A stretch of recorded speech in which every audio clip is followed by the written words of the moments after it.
और दो लोग हैं, समझ लीजिए। एक राज कर रहा है और दूसरा उसके साथ उसका एक है, एजेंट है। अब वो मिलकर के ये सब इधर उधर कर रहा है, समझ गए ना। श्रद्धेय अटल जी के नेतृत्व में जो पार्टी था कितना बढ़िया से काम किया था। अब आजकल अभी लोग कुछ काम कर रहे हैं जी कि सब चीज पर कब्जा कर लिए हैं, खाली अपना प्रचार कर रहे हैं और जहां भी अच्छा काम होता उसकी कोई चर्चा नहीं होती। क्या हुआ था वहां? अटल जी तो बहुत नाराज थे, श्रद्धेय अटल जी। तो ये सब जरा छोड़ दीजिए, इन लोगों का कुछ नहीं है, कोई मतलब नहीं है। नमस्कार, नवभारत टाइम्स में आपका स्वागत है। तो आज चर्चा करते हैं लंबे अरसे के बाद बिहार के सीएम नीतीश कुमार की।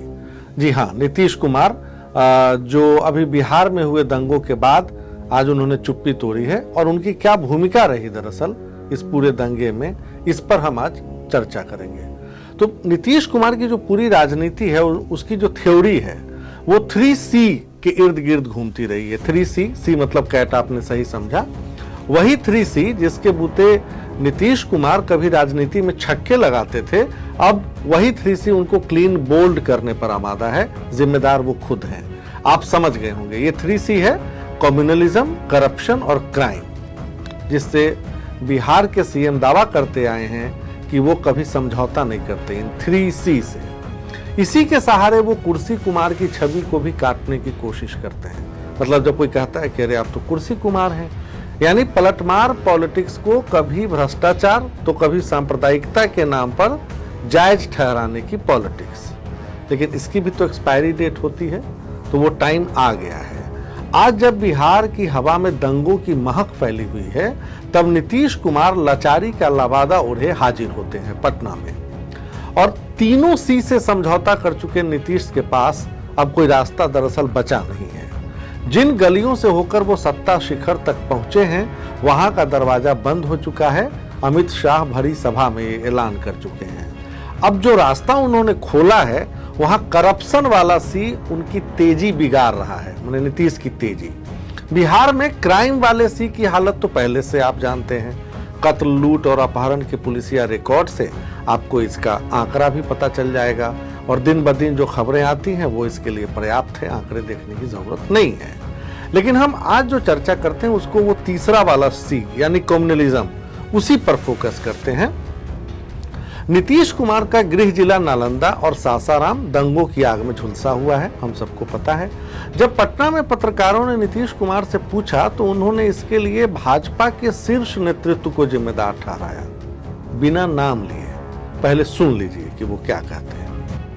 और दो लोग हैं, समझ लीजिए। एक राज कर रहा है और दूसरा उसके साथ उसका एक है, एजेंट है। अब वो मिलकर के ये सब इधर उधर कर रहा है, समझ गए ना। श्रद्धेय अटल जी के नेतृत्व में जो पार्टी था कितना बढ़िया से काम किया था। अब आजकल अभी लोग कुछ काम कर रहे हैं जी कि सब चीज पर कब्जा कर लिए हैं, खाली अपना प्रचार कर रहे हैं और जहां भी अच्छा काम होता उसकी कोई चर्चा नहीं होती। क्या हुआ था वहां? अटल जी तो बहुत नाराज थे, श्रद्धेय अटल जी। तो ये सब जरा छोड़ दीजिए, इन लोगों का कुछ नहीं है, कोई मतलब नहीं है। अब आपको अंदाजा हो गया होगा जो उन्होंने कहा। कैसे वो कह रहे हैं कि दो आदमी इधर उधर कर रहा है, एक कौन राज कर रहा है और कौन उसका एजेंट है। न मुझे नाम लेने की जरूरत है, न आपको ये समझने और समझाने की चीज है, जो नीतीश कुमार ने आज कोशिश की। खैर, अब दिक्कत ये है कि उनका जो इशारा था अमित शाह की तरफ, जब उन्होंने कहा कि सासाराम जाने वाले थे एक नेता, और वही जाने वाले थे, अचानक उन्होंने उसको टाल दिया हिंसा के कारण। और फिर अचानक नीतीश कुमार जो है वो श्रद्धेय अटल बिहारी वाजपेयी की याद आती है उनको। आपने देखा वो उस राजधर्म जिसका जिक्र गोधरा के बाद उन्होंने गुजरात के सीएम नरेंद्र मोदी के लिए किया था, उसका वो जिक्र कर रहे थे। अब बताइए, ये वही नीतीश कुमार हैं जो लालू से जब जब झटका खाते पटना में, तब तक भागकर दिल्ली में जाते। 90 में के दशक में और 2005 तक भाजपा क्या करती, उनको केंद्र में मंत्री बनाती। वो गोधरा के समय भी वो वाजपेयी सरकार में मंत्री थे। आज जिस राजधर्म की याद दिला रहे हैं, तब क्या 3C का C सुस्त पड़ गया था? अगर हिम्मत थी तो रामविलास पासवान की तरह 2002 में ही कैबिनेट से इस्तीफा दे देते। हिम्मत थी तो एनडीए से अलग हो जाते। नहीं, जनाब की नजर तो थी पटना में, जहां 2005 से पहले कोई वैकेंसी नहीं थी तो इंतजार करना था। इसलिए रामविलास समय समय पर नीतीश को आईना दिखाते रहे। आपको याद होगा जब 2010 के बिहार विधानसभा चुनाव में नरेंद्र मोदी के पटना आने पर नीतीश ने न्योता वापस ले लिया था और गुजरात सरकार को बाढ़ राहत का चेक लौटाया था, तब रामविलास पासवान ने कैसे नीतीश की नौटंकी, कथित तौर पर, मतलब उन्होंने कहा था, मैं नहीं कह रहा हूं, नीतीश की नौटंकी पर कई बयान दिए थे। खैर, गुड़ खाएं और गुलगुले से परहेज की राजनीति चलती नहीं है।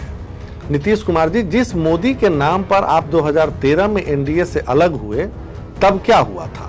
मतलब अगर आप देखें भी कि जब एनडीए से अलग होते हैं तब क्या होता है। दरभंगा में इंडियन मुजाहिदीन के टेरर मॉड्यूल का खुलासा होता है। आपको याद होगा कैसे यासीन भटकल दरभंगा के फसीह और नालंदा के अंजुम के साथ मिलकर स्लीपर सेल बनाता है और पूरे देश में आतंकी हमले की साजिश रचता है। ये हमें याद है।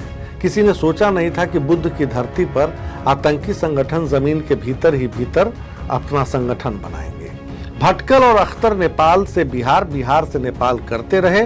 नीतीश की सरकार सोई रही। और मैं नीतीश की सरकार जब कहता हूं तो गृह मंत्री के नाते जिम्मेदारी उनकी बनती है। मोदी की रैली में गांधी मैदान में बम धमाके होते रहे। आप कहेंगे ये तो पुरानी बात है, तो ताजा की तरफ लिए चलता हूं। जब करप्शन वाले सी के नाम पर नीतीश कुमार ने 2017 में भाजपा का दामन थामा, तब क्या हुआ? 2017 और 18 लगातार 2 साल 9 जिले सिवान, नालंदा, भागलपुर, दरभंगा, समस्तीपुर, मुंगेर, औरंगाबाद दंगों में झुलसे। क्यों हुए दंगे? भागलपुर में अश्विनी चौबे के बेटे अरिजीत शाश्वत ने रामनवमी की रैली ही तो निकाली थी, फिर पत्थरबाजी कहां से हुई? और आज जब बिहार फिर झुलस रहा है तो नीतीश कुमार उस वाकये को याद करते हैं और कहते हैं कि देखिए कैसे हमने अरेस्ट किया था उस मंत्री के बेटे को। अरे भाई, ये तो सांप्रदायिक राजनीति की इंतहा है। गोधरा हो या भागलपुर, कुर्सी बची रहे इसलिए आपने समझौता किया, आप यही कहना चाह रहे हैं? और सनद रहे 2005 से 2023 तक, एक बार फिर बताऊं, नीतीश कुमार खुद राज्य का गृह विभाग संभालते रहे हैं। लॉ एंड ऑर्डर की जिम्मेदारी से फिर कैसे दूर भाग सकते हैं नीतीश कुमार? सवाल तो उन पर बनेगा और सवाल उन पर उठेगा। और 2022 में फिर एक सी का बहाना बनाकर नीतीश कुमार करप्शन वाली सी की गोदी में बैठ गए। आप समझ गए होंगे। भाजपा के साथ लड़कर जब सीएम बने तब भाजपा ने गृह मंत्रालय की मांग की 2020 में, इस पिछले चुनाव में। लेकिन मोदी के लक्ष्मण के बाण से घायल नीतीश एक सशंकित राजनेता के तौर पर बच गए थे जब रिजल्ट आया तो, लिहाजा उन्होंने मना कर दिया। और तब क्या क्या हुआ 2020 के बाद, जब वो गृह मंत्री हैं और सीएम भी रहे? 2021 में होता है Darbhanga blast. Darbhanga railway station पर ब्लास्ट से जो जानकारी निकली वो चौंकाने वाली थी। सीधे तौर पर लश्कर के तार जोड़ते हैं। अरेस्ट हुए इमरान और नासिर को अब्दुल करीम टुंडा ने पाकिस्तान में ट्रेनिंग दी थी। इरादा देश भर में ब्लास्ट का था।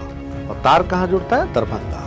2022 पॉपुलर फ्रंट ऑफ इंडिया का फुलवारी शरीफ मॉड्यूल। ये तो बहुत ताजा है, अगर आप बहुत पुराने में यकीन न रखते हो। कैसे नीतीश कुमार की जो तुष्टीकरण की पॉलिटिक्स है वो जारी रहती है, बीजेपी के साथ भी, बाद भी।